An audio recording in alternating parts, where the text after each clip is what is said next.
focused on, getting back healthy and back into the gym or outside exercising this time of year, it is important to also remember brain health matters. Memory care expert Joyce Mahoney joins us this morning with more on why cognitive health and training is pivotal for seniors at home at the start of the new year. Good morning to you. Thanks for being here. Oh, good morning. Thank you for having me. Joyce, I can remember my grandmother, God rest her soul, would always do crossword puzzles to keep her brain sharp in her latter years. How can you tell when a loved one is experiencing some cognitive decline? Oh, good question. And this is a question that we get all the time. Typically, some of the original symptoms or some of the things that you're looking for are some general forgetfulness, some overall memory loss, confusion. And some individuals might even have a difficult time remembering some names and identifying names of objects, and even poor judgment and decision making could be some of the hallmark signs that you'd be looking for. Yeah, there's such a big, such a spectrum, if you will, for memory loss. When should you be concerned? That's also another good question. You should be concerned when symptoms begin to interfere with your daily life and your ability to function day in and day out as you previously did.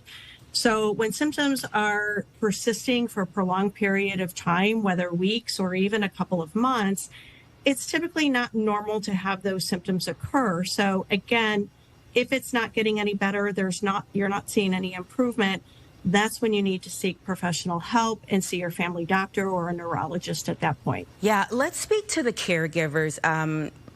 Just blessings to caregivers out there. It's a very difficult job, but I think one of the hardest conversations is about, when to change like driving privileges or things like that. When do you know that the person needs more help inside their home? Guide us through those discussions. Okay, good talks. These are hard discussions that you have with your family member who is suffering from memory loss or cognitive impairment. And the big hallmark piece here is that when it becomes a safety issue or you're at risk for your safety, you need to start taking other measures, either having someone do the driving for you, but having that heart-to-heart talk with your loved one and saying, Mom or Dad, let me take you, let me help you with some of these things. But it's typically when it becomes unsafe that you are definitely going to have to step in and take alternative measures. Yeah, because there's such a level of independence loss that I think people feel when those moments happen. Is there anything, Yes. We obviously know that things change over time, but what can we do to try to maintain our brain health the best possible? Okay, good question again. Okay, these are great.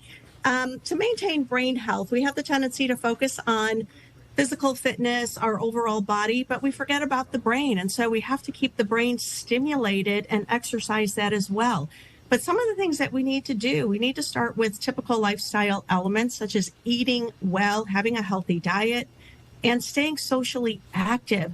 Having the social connections and friendships, these friendships have the tendency to keep you active and motivate you to live a more engaged and active lifestyle. But remembering to exercise both the body and the mind. You need to challenge your brain. And again, like you mentioned before, doing crossword puzzles, doing Sudoku.